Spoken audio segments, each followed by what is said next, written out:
Le président de la transition, le colonel Assimi Goïta, vient de lancer à Koulouba la digitalisation des moyens de paiement des services publics de l'État. Une étape importante dans la modernisation de l'administration pour plus d'efficacité, de transparence et d'accessibilité des services de l'État. Le système est déjà opérationnel avec des codes disponibles et concerne tous les paiements, établissements d'actes de naissance, de cartes d'identité, la contravention policière, bref, l'ensemble des prestations. Pour le président de la transition, le colonel Assimi Goïta, le Mali redéfinit le contour de son administration basée sur la transparence. Nous l'écoutons au micro de Sira Bachili. En ce 19 juillet 2024, nous nous engageons sur un chemin qui promet de révolutionner notre administration publique, de rendre nos services plus accessibles, plus transparents et plus efficace. Ce chemin est celui de la digitalisation de notre administration.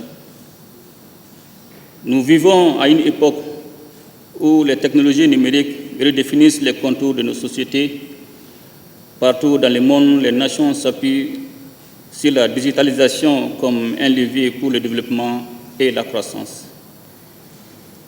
Il est temps pour le Mali de faire de même.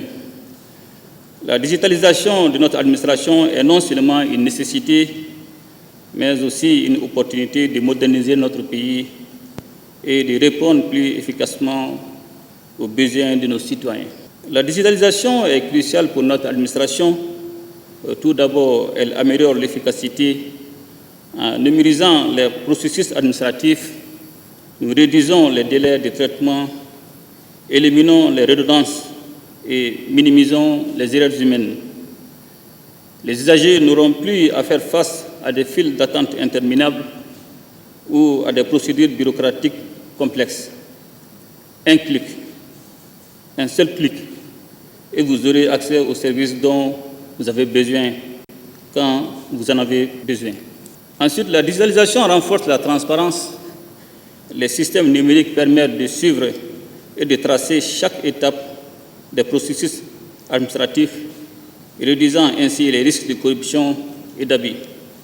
Chaque citoyen saura à quel niveau se situe son dossier, ce qui rétablit la confiance entre l'administration et les administrés. De plus, la digitalisation favorise l'inclusion. En rendant les services publics accessibles en ligne, nous pouvons atteindre les populations éloignées qui, jusqu'à présent, étaient privés de certains droits et services.